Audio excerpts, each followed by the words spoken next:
Okay, so now that you've found your article, and let's say this is the one you want to use for your assignment, the next thing you're going to want to do is think about how you would be able to cite this article appropriately using APA 7th edition style. So I'm going to leave this tab open and let's come back to our library menu.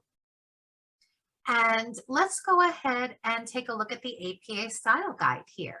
So the library has put together a very comprehensive guide on how to cite your sources using APA style. And one of the sections of this style guide is the citation generator section. So these are free resources available on the web that will help you cite websites, articles, journals, whatever information you might find in a particular citation style, including APA. So when I click on citation generators, and let's go ahead and use CiteFast as an example.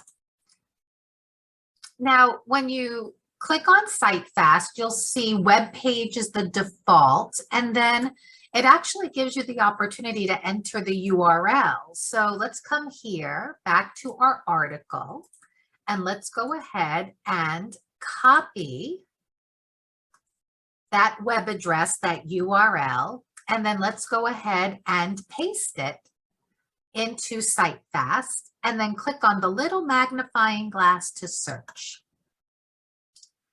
Now, it'll take a moment to put everything in its place.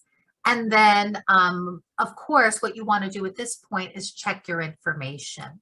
So as I mentioned earlier, we don't have an author, an individual author. It just said, as you recall here, child and family blog editor. So in that case, we really don't have an author.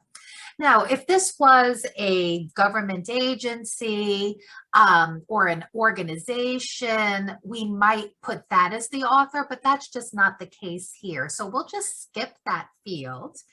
And then, you just want to double check all of this other information here. Now, this was not published on October 28th, as far as I can tell, right? It was published in May of 2020. So sometimes these citation generators are not perfect. So you have to go back and just double check.